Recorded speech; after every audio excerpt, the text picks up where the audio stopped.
Welcome students, उम्मीद है कि सब खैरियत से होंगे। आज हमारा न्यू टॉपिक है रेजोनेंस इफेक्ट, जो डबल बॉन्ड के थ्रू या पाई बॉन्ड के थ्रू किसी भी सबस्ट्रेट में इफेक्ट होता है।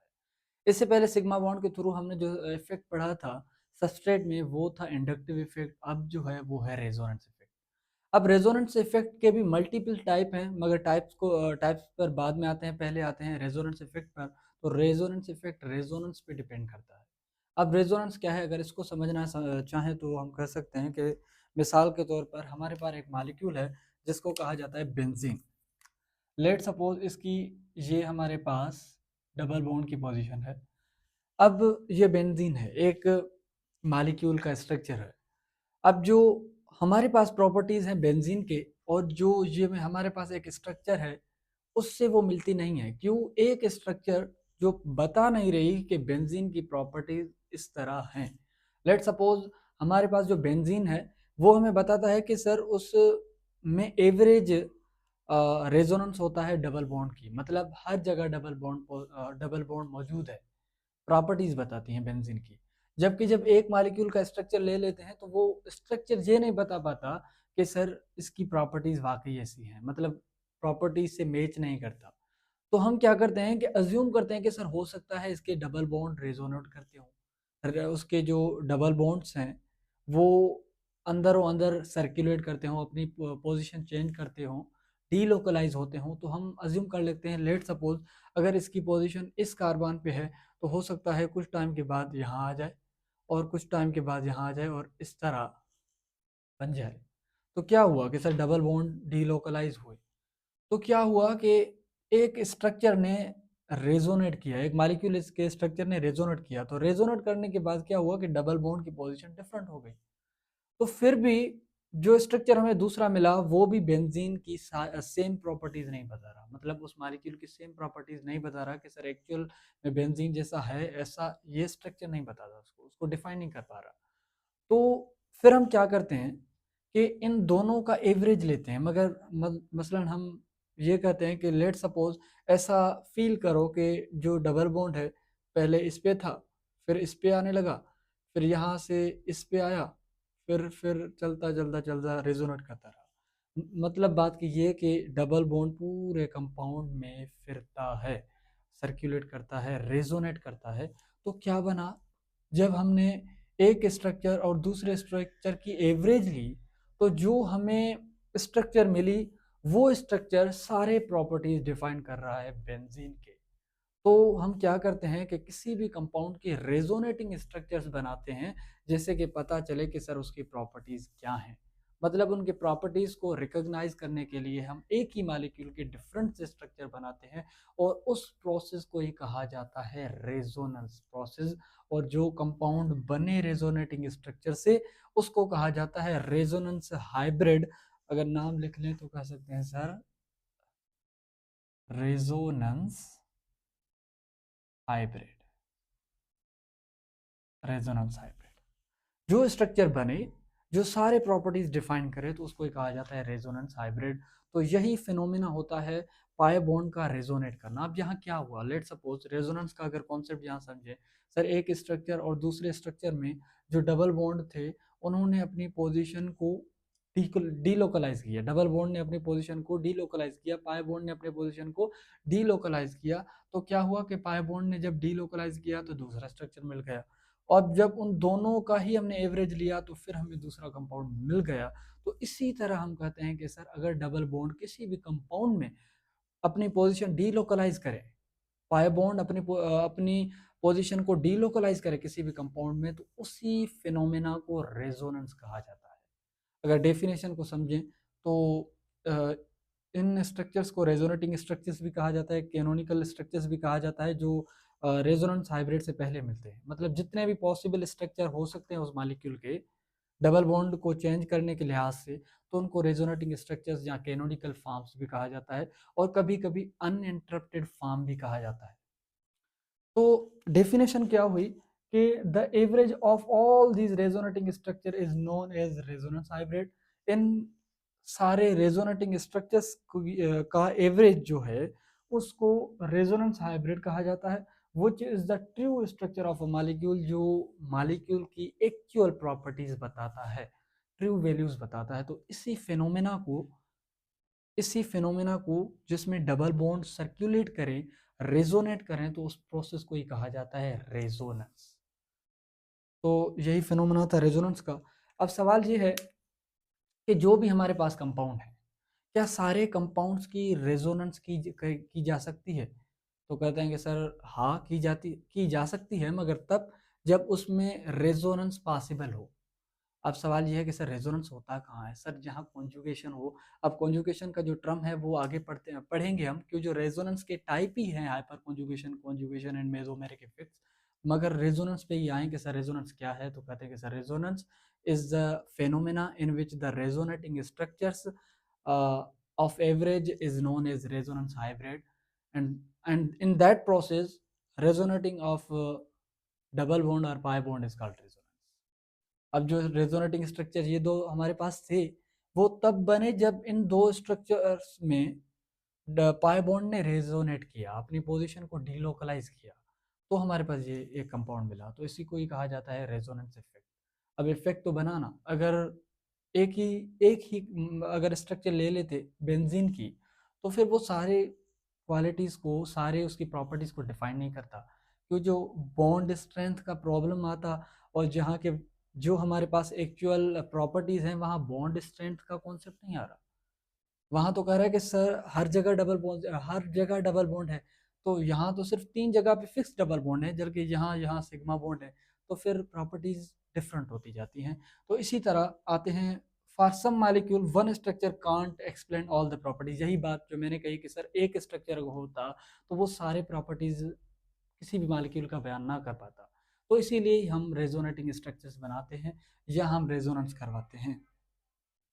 We assume this molecule remain more than one structure. हम महसूस करते हैं, अज्यूम करते हैं कि सर वो मालिक्यूल एक से ज़्यादा स्ट्रक्चर में हो सकता है। जैसे कि ये हुआ, एक स्ट्रक्चर ये था उस बेंजीन का, ये था। अगर इन दोनों का एवरेज ले लेते तो सिर्फ ये बनता है। तो हम कहते हैं कि सर फिक्स नहीं है, इनका एवरेज ही रेजोनेंस हाइब्रिड है, और रेजोनेंस हाइब्रिड ही हमारे पास एक एक्चुअल वैल्यू देता है स्ट्रक्चर का। It is not a chemical change. इसको अब आते हैं सर कि सर रेजोनेंस हो सकता है, तो रेजोनेंस में क्या क्या चीज़ें ज़रूरी हैं। लेट सपोज अगर रेजोनेंस हो रहा है, अगर एक मॉलिक्यूल था, इसकी हमने रेजोनेंस करवाई, तो रूल क्या है सर, कैसे कर सकते हैं, किन रूल के बुनियाद पर ही रेजोनेंस किया जा सकता है? मतलब कोई ऐसा स्टेप हम ना उठा लें कि जहाँ रेजोनेंस हो ही ना। अगर हम लेट सपोज यहाँ सिग्मा बॉन्ड है, सिग्मा बॉन्ड को तोड़ दें, तो ये रूल कहता है कि सर रेजोनेंस में आप कभी भी डबल बॉन्ड को सिग्मा बॉन्ड को तोड़ नहीं सकते। क्यों? क्यों, जो it is not a chemical change, resonance में कभी केमिकल चेंज नहीं है। तो कभी भी आप रेजोनेटिंग स्ट्रक्चर जब भी किसी मॉलिक्यूल के बनाएंगे, तो आप कभी भी आप सिग्मा बॉन्ड नहीं तोड़ सकते, मतलब आप केमिकल चेंज नहीं कर सकते। तो इन chemical change sigma bond is broken. क्यों, जो केमिकल चेंज में सिग्मा बॉन्ड टूटता है, और रेजोनेंस में कभी भी केमिकल चेंज होता ही नहीं, तो सिग्मा बॉन्ड टूटता ही नहीं। और दूसरी बात, pi bond can be ब्रेकन। Pi bond को आप तोड़ सकते हैं रेजोनेंस करवाने वक्त, रेजोनेटिंग स्ट्रक्चर बनाने वक्त। तो यही बात थी। और अब आते हैं कुछ पॉइंट्स पर। और पॉइंट ये है कि अगर किसी स्ट्रक्चर में पाई बॉन्ड है, तो उसमें आप लोन पेयर बना सकते हैं। और अगर आपके पास कोई लोन पेयर हो उस स्ट्रक्चर में, तो आप उससे कोई पाई बॉन्ड बना सकते हैं। Let's ten example.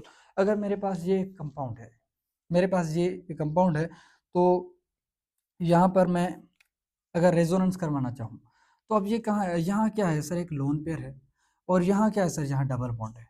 तो मैं कर सकता हूँ कि यहाँ पर जो डबल बॉन्ड है उससे मैं लोन पेयर बनाऊँ, और जो यहाँ लोन पेयर है उससे डबल बॉन्ड बनाऊँ। लेट सपोज मैं इस लोन पेयर को यहाँ से हटाकर यहाँ डबल बॉन्ड बना देता हूँ, और यहाँ से जो डबल बॉन्ड था उसको तोड़कर मैं यहाँ लोन पेयर बना देता हूँ। तो यहाँ से माइनस चार्ज हट जाएगा, माइनस चार्ज आएगा यहाँ पर, क्योंकि जहाँ पर लोन पेयर माइनस चार्ज, वहाँ पर यही रूल होता है।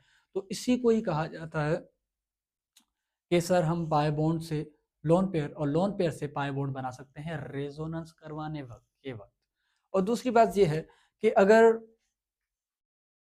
the relative position of an atom in a resonating structure remain same. जब भी आप किसी मॉलिक्यूल के रेजोनेटिंग स्ट्रक्चर बनाते हैं तो आपको एक चीज का ख्याल रखना है कि कभी भी आप किसी की पोजीशन चेंज नहीं कर सकते। लेट सपोज अगर यहाँ CH3 है तो आप कभी भी ऐसा नहीं कर सकते कि लेट्स CH3 ये बन गया, उसके बाद carbon double bond with oxygen and this is a CH3। तो आप ऐसा नहीं कर सकते कि आप यहाँ CH2 लिख दें और यहाँ पर कोई हाइड्रोजन लगा दें, मतलब किसी की पोजीशन आप चेंज नहीं कर सकते।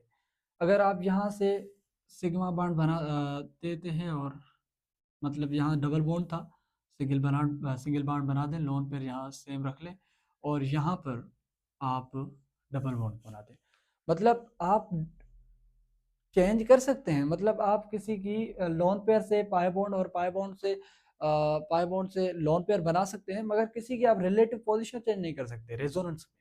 जब भी आप रेजोनेटिंग स्ट्रक्चर बना रहे हैं तो कभी भी आप चेंज नहीं कर सकते क्या relative position of any atom. मतलब कार्बन के साथ अगर 3 यहाँ हाइड्रोजन थे तो आपने एक हाइड्रोजन की पोजीशन तोड़ी और उसको आपने ऑक्सीजन के साथ अटैच कर दिया, तो आप ऐसा कर नहीं सकते। क्यों? जब भी हाइड्रोजन कार्बन के साथ अटैच होता है तो उसमें सिग्मा बॉन्डिंग होती है और सिग्मा बॉन्डिंग को अगर आप तोड़ रहे हैं तो मतलब आप केमिकल चेंज कर रहे हैं और केमिकल चेंज कभी भी नहीं होता हमारे रेजोनेंस करवाने वक्त, रेजोनेटिंग स्ट्रक्चर बनाने के वक्त। तो इसीलिए कहते हैं कि आप कभी भी रिलेटिव पोजीशन चेंज नहीं कर सकते किसी भी एटम का। हाँ, आप लोन पेयर से पाई बॉन्ड और पाई बॉन्ड से लोन पेयर बना सकते हैं। तो यही पॉइंट थी। उसके बाद दूसरा पॉइंट ये है कि इन रेजोनेंस, जब भी आप रेजोनेंस करवा रहे हैं, total number of electron pairs must be same. तो रेजोनेंस करवाने के वक्त मतलब आप एक स्ट्रक्चर से दूसरा स्ट्रक्चर बना रहे हैं या दूसरे स्ट्रक्चर से तीसरा पॉसिबल स्ट्रक्चर बना रहे हैं, तो आप स्ट्रक्चर बनाने के वक्त कभी भी ना लोन पेयर में इजाफा ला सकते हैं, ना ही आप पाई बॉन्ड में इजाफा ला सकते हैं। मतलब आपको पेयर्स को कभी भी छेड़ना नहीं है और लोन पेयर और पाई बॉन्ड आप तीनों को कंजर्व रखेंगे। हो सकता है कि आपके पास एक साइड पे दो हो आपके पास पाई बॉन्ड और आप जो बना रहे हैं स्ट्रक्चर उसमें एक हो, ऐसा हो सकता है। मगर लोन पेयर और पाई बॉन्ड की दोनों की कॉम्बिनेशन जब भी हम करें तो उनका सम हमेशा इक्वल आना चाहिए रेजोनेटिंग स्ट्रक्चर में। लेट सपोज अगर एक ये कंपाउंड है, ठीक है, अब यहाँ पे एक सिग्मा के बाद एक डबल बॉन्ड, फिर एक सिग्मा मत ये डबल बॉन्ड के बाद एक सिग्मा, मतलब यहाँ कॉन्जुगेशन है तो मतलब रेजोनेंस भी हो रहा है यहाँ। तो ये एक स्ट्रक्चर है। अब इस स्ट्रक्चर से दूसरा रेजोनेटिंग स्ट्रक्चर बना सकते हैं। लेट सपोज आपने ये रेजोनेटिंग स्ट्रक्चर बना दिया, तो आप कभी भी ऐसा नहीं कर सकते कि एक सिग्मा, उसके एक डबल बॉन्ड, उसके बाद सिग्मा, उसके बाद लोन पेयर, उसके बाद सिग्मा, उसके बाद फिर लोन पेयर। ऐसा नहीं कर सकते आप कि जो जितने यहाँ लोन पेयर हैं उतना ही दूसरे रेजोनेटिंग स्ट्रक्चर में होने चाहिए। अगर यहाँ 2 हैं तो यहाँ भी 2 होने चाहिए। अगर यहाँ 3 बन गए तो आप कहेंगे सर वो रेजोनेटिंग स्ट्रक्चर नहीं है उस मॉलिक्यूल का, मतलब वो फाल्स रेजोनेटिंग स्ट्रक्चर है उसका। तो इसीलिए कहते हैं कि सर आप जब भी बनाएं तो रेजोनेटिंग स्ट्रक्चर हमेशा आपके कंजर्व रहने चाहिए। जैसा कि ये बन गया मगर ये बन नहीं सकता, तो ये रूल फेल हो गया कि आप जब भी मतलब आप रेजोनेटिंग स्ट्रक्चर बना रहे हैं तो एक स्ट्रक्चर और दूसरे स्ट्रक्चर में लोन पेयर या पाई बॉन्ड सेम ही। हाँ, ऐसा हो सकता है कि यहाँ 2 पाई बॉन्ड है तो आप वहाँ 2 लोन पेयर बना सकते हैं, ऐसा हो सकता है। मगर यहाँ क्या था, मसलन की मिसाल के तौर पर यहाँ क्या था सर, 3 थे ना, एक lone pair, sorry 2 pi bond और प्लस में लोन पेयर कितने थे सर, लोन पेयर थे 0, तो सम क्या हुआ 2। अब यहाँ दूसरे रेजोनेटिंग स्ट्रक्चर बनाने के वक्त एक था पाई बॉन्ड और लोन पेयर कितने थे सर, 2 लोन पेयर थे, तो सम कितना हुआ सर 3। सो बताएंगे सर जब आपने रेजोनेटिंग स्ट्रक्चर बनाया तो उनका जो total number of electron pair थे वो सेम तो नहीं रहे। एक स्ट्रक्चर में 2 थे, दूसरे स्ट्रक्चर में 3 हो गए, तो हम कहते हैं कि सर ये इसका रेजोनेटिंग स्ट्रक्चर नहीं हो सकता। यही रूल है कि सर रेजोनेटिंग स्ट्रक्चर बनाने के वक्त किन किन चीज़ों का ख्याल रखना पड़ता है। और दूसरी बात ये, for resonance to take place all the p orbitals must be parallel to each other। जब भी आप रेजोनेंस करवा रहे हैं तो रेजोनेंस में जो आपके p ऑर्बिटल्स हैं कार्बन्स के, एटम्स के, वो हमेशा एक दूसरे के साथ पैरेलल हों। लेट्स सपोज अगर आपने केमिकल बॉन्डिंग पढ़ी हो तो आपको पता है कि जब आपके प्योर ऑर्बिटल्स पी ऑर्बिटल्स जब खुद में पैरेलल हों तो उनके बीच में पाई बॉन्ड बनता है। लेट्स सपोज यहाँ अगर ये पैरेलल है तो यहाँ पर पाई बॉन्ड बन सकता है, यहाँ भी पाई बॉन्ड बन सकता है, यहाँ भी, और यहाँ भी पाई बॉन्ड बन सकता है, यहाँ भी, मगर यहाँ और यहाँ नहीं बन सकता। जब आपके p ऑर्बिटल्स पैरेलल नहीं है, अगर किसी एक में भी आपके p ऑर्बिटल पैरेलल नहीं है तो आप कह सकते हैं कि वहाँ रेजोनेंस नहीं हो सकती। किसी भी कंपाउंड में मॉलिक्यूल में रेजोनेंस तब हो सकती है जब उसके p ऑर्बिटल सारे के सारे पैरेलल हों। अब यहाँ क्या है कि सर एक p ऑर्बिटल इनसाइड है और दूसरा नीचे है, तो यहाँ कभी भी आपका रेजोनेंस हो नहीं सकता। तो रेजोनेंस की यही प्रॉपर्टीज थी। पहली प्रॉपर्टीज ये थी कि सर रेजोनेंस में कभी भी आप सिग्मा बॉन्ड नहीं तोड़ सकते, और ये बात भी थी कि रेजोनेंस में आप लोन पेयर से पाई बॉन्ड और पाई बॉन्ड से लोन पेयर बना सकते हैं। तीसरी बात ये थी कि कभी भी आप किसी भी एटम की रिलेटिव पोजीशन चेंज नहीं कर सकते रेजोनेटिंग स्ट्रक्चर बनाने के वक्त। और चौथी थिंग ये थी कि जब भी आप रेजोनेटिंग स्ट्रक्चर बनाएंगे तो आपके लोन पेयर हमेशा कंजर्व रहने चाहिए स्ट्रक्चर बनाने के वक्त। और दूसरी बात यह थी कि हमेशा जब भी रेजोनेंस होगी तो वहाँ पर कार्बन्स के या एटम्स के p ऑर्बिटल्स जो हैं वो हमेशा पैरेलल हों। अगर एक भी पैरेलल नहीं है तो मतलब वहाँ रेजोनेंस हो ही नहीं सकती। तो यही रेजोनेंस इफेक्ट के लिए लाजमी थिंग्स थी, और इसी को ही रेजोनेंस इफेक्ट कहा जाता है, जो किसी भी सबस्ट्रेट में उनकी प्रॉपर्टीज़ पे या इलेक्ट्रॉन अवेलेबिलिटी पे इफेक्ट डालता है। तो यही टॉपिक था।